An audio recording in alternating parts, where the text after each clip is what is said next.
Well, good morning and welcome to Zen Fits. I have to explain this every time because new people come in, and I love Zen Fits because is it a fit of madness or is it when something fits? So, the title of this talk is the Zen of, I just changed it on my thing to the welcome mat, but it really is the Zen of the scratch mat. You know, the scratch mat is we have two guest cats in our house, and they like to scratch the rug. So we got these welcome mats. They're made out of coconut fiber, and they have welcome on it, and we put them at the places where they had scratched, and the cats scratch that. They love it. So, have you ever noticed that a cat, if it has a little tension, maybe the cat wants to get in your lap and you say no, it'll go to the scratch pad and it relieves the tension. So I feel sorry for cats who've been declawed, but the cat releases tension through the scratching. And so they have their spots to scratch, and other animals have their scratch pads. Ducks, if there's a geese have the tension, they'll flap their wings. So animals have their scratch pads, their welcome mats. And, but do humans? Well, we do, but we don't really incorporate them into, we don't really recognize them. But we need to have a scratch pad to relieve tensions. Now I'm retired and I live in a big house. And so I do walkabouts. So in other words, there are big rooms and they're all interconnected with a hallway that runs right through the middle of the house. So I can go on a walkabout, I can go through two rooms, up the hallway, down through other two rooms, back up the hallway, and then down the other. So I can do a walkabout. I walk about 1 to 2 miles a day just going to the kitchen and the bathroom. But I noticed that because I'm retired, and in my practice, my practice making my awareness more subtle, more fine-tuned, so to speak. And so I become aware of little tensions that normally we just brush right over when we're in the world, because the tensions there are so big, we don't normally notice the little tensions, or like the tension that waiting for a traffic light, or the tension of having to get out of somebody's way, or all these little tensions that run through the day and build up until they blow over in a burst of anger or something, like a pressure cooker. We don't have a scratch pad. We don't have a scratch mat, you see. So if we had a scratch mat, and we could notice when the first tension pricks us, you see, we could immediately go to the scratch mat and release it. Wouldn't that be nice? To keep ahead of the tension during the day, to keep ahead of the buildup so it doesn't build up into volcanic explosions of emotion that sweep us away like riptides and take us to the sea. And then we have guilt and recrimination. Oh, I'm sorry, I shouldn't have, I won't do it again, I'm sorry. Or you smack, oh, I'm an idiot, and hit herself. You need a scratch pad. You need to be able to notice the little tensions when the little rubs, you see, and catch it right there. Otherwise, it becomes a tsunami, and you can't catch a tsunami, you see. It's too late. It's too late, you see. So let's take a look at yesterday's talk. I'm trying to continue a thread through the talks of Ariadne's thread, which in the myth of Theseus leads you out of the labyrinth of the mind. Well, let's take another look at this. So the labyrinth of the mind has pain in it. That's the Minotaur, the pain hidden in the mind. In the basement, we buried it, locked it up.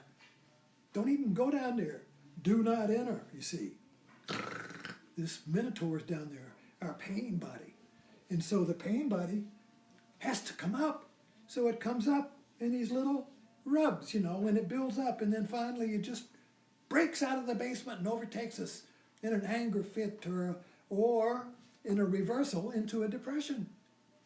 So the anger is a burst outward, or a depression is anger burst inward. But either way, you're swept away, you see. So the key is to put some welcome mats, some scratch mats throughout your day. Have some place where you can relieve the tension when it's small. So this is another way to look at the labyrinth. Instead of a static maze in which we get lost, look at it as a hurricane force. You know, like a hurricane is a circular movement with an eye, clear eye in the middle. So this circular movement is the stress cycle. So you have a little rub with your partner or somebody, or with yourself. Oh, I shouldn't have done that. A little rub, you see. And we don't have a scratch pad, so it begins to build. And it becomes a tape loop. Now I'm upset because I'm irritated. Now I'm irritated with being irritated. Now I'm angry. Now I'm angry about being irritated. And now I'm angry about being angry. And now I'm enraged about being angry. And now I'm enraged about being enraged. And now I have a panic attack. So this tape loop, you see, if not released, builds up until it explodes, because it has to explode. The energy has to go somewhere. It can't just be put back in the basement. So it's going to break out if we don't have a way of releasing it. Gradually, periodically, as it builds, you see. And that's called an intervention. So the intervention, you know yourself, if there's a whirlpool, like go fill up a tub of water, you know, when you got a little whirlpool in the drain, you stick your hand in it, it breaks up the whirlpool. So if you intervene in a tape loop or a vicious cycle, you intervene in it, you break the loop, and it begins to break up, like when a storm passes over your direct TV and the image breaks up, you see. That storm has intervened, broken it up, you see, and it begins to fall apart. And when it falls apart, instead of the pain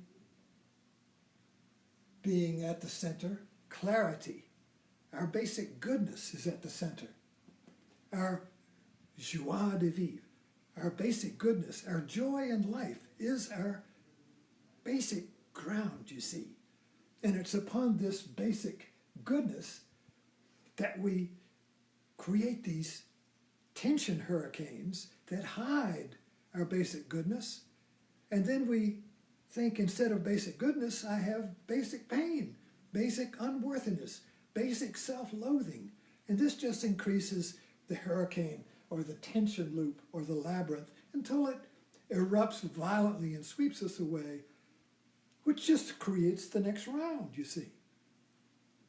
So let's use this as a good metaphor. S-C-R-T, I think I misspelled it, scratch. Say welcome, Matt. Okay, a welcome mat. Have something, some place in your life that welcomes your tension. We all do this kind of naturally, like I took my walkabout.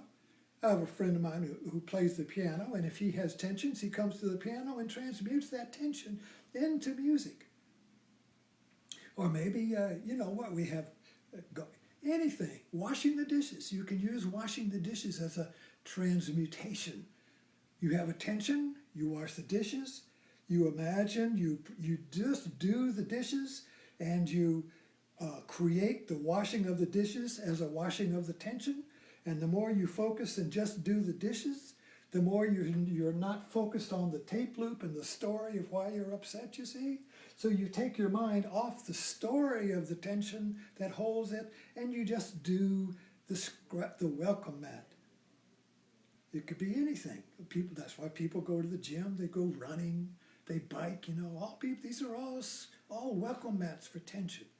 And you come back feeling cleansed, you see. Anyway, thanks for dropping in. And I hope you find a scratch mat in your life.